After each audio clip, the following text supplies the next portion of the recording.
De la peur de témoigner. Lettre de Monseigneur Matondo. Première partie.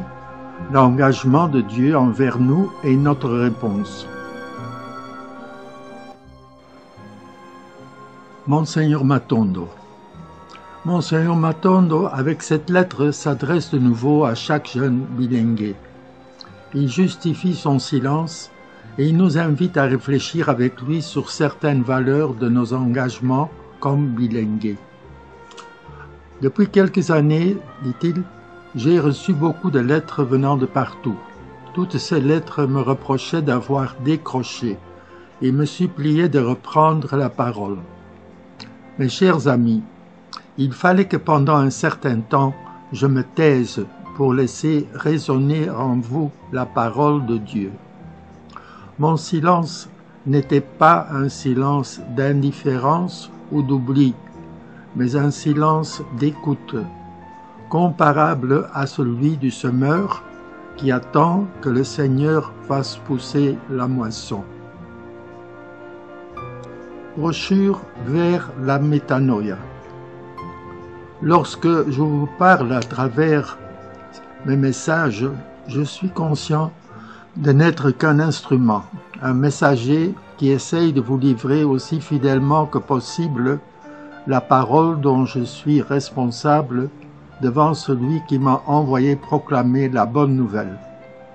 C'est pour cela que mes brochures, la dernière surtout, vers la métanoïa libératrice, sont toujours un programme de vie. Pour les mettre en pratique, il faut du temps et beaucoup de créativité. Et puisque cette route était longue, il fallait que je vous laisse le temps de la parcourir avec le maître et l'initiateur principal. Maintenant je suis là et je vous demande où en êtes-vous dans votre transformation intérieure et dans votre engagement à bâtir un monde meilleur avec le Christ et dans le Christ. Mes chers amis, j'ai remarqué que certains d'entre vous considérera les mystiques comme des leçons pour débutants. Une fois que l'on devient lucide ou fondamentaliste, c'est comme si on avait tourné la page. Et les leçons des années précédentes ne sont plus que des vagues souvenirs d'enfance. Il ne s'agit pas de tourner la page. Il s'agit d'apprendre à vivre pour toujours avec ces mystiques. Pour que chaque mystique soit intégré dans notre vie quotidienne, voici une vérité d'allure banale, mais qui peut bouleverser notre vie si nous la prenons au sérieux. Notre Dieu, mes chers jeunes, est un Dieu vivant. Il est un Dieu qui entend, qui écoute, qui ressent, qui comprend, qui parle et qui s'engage.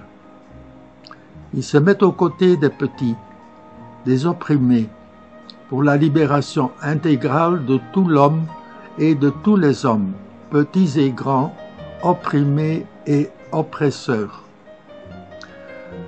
Mais notre Dieu ne s'engage pas seul. Il appelle les hommes à s'engager à sa suite en leur ouvrant les yeux, les oreilles, la bouche et le cœur. Jésus, venu pour nous initier au secret du royaume, a les mêmes desseins de son Père. Il veut et il peut ouvrir nos yeux, afin que nous puissions voir le monde avec ses propres yeux, avec les vues de son Père. Mais comment arriver à se faire ouvrir les yeux par le Christ? Pour cela, il suffit de comprendre et prendre au sérieux notre initiation baptismale. Par le baptême, nous sommes vitalement incorporés au Christ. Nous devenons frères et sœurs les uns des autres, et Jésus nous confie la mission de bâtir un monde meilleur avec lui et en lui. Cette incorporation et cette transformation dans le Christ doit également toucher notre façon de voir, d'entendre, de juger et d'agir. Et c'est notre intimité avec le Christ qui affine progressivement nos sens, afin que nous soyons capables de regarder le monde avec les yeux d'initiés dans le Christ et à annoncer le royaume. Cet engagement à dénoncer le mal et à annoncer le royaume doit être un engagement permanent. Une fois pris par le Christ, nous devons être désengagés 24 heures sur 24. Anouarit est justement l'exemple d'une personne pleinement engagée.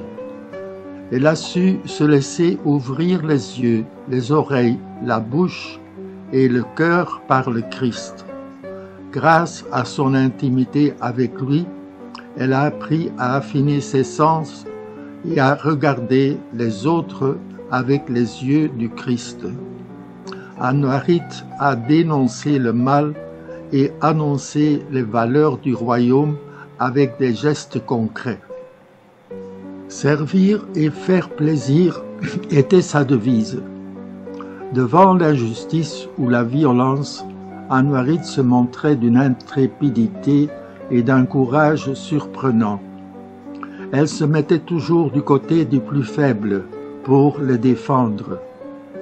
Rappelons-nous l'aide donnée à la fillette abandonnée, car considérée une sorcière, ou celui qui prêtait à sa supérieure belge, accusée injustement par un garçon exalté, ou encore son amitié envers les jeunes filles de mentalité douteuse.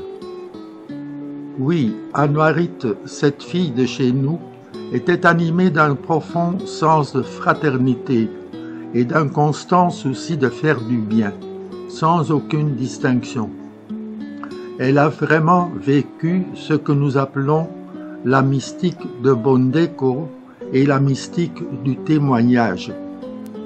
Mais plusieurs sont ceux qui ont été victimes et ceux qui continuent à risquer leur vie pour que la fraternité devienne une réalité concrète.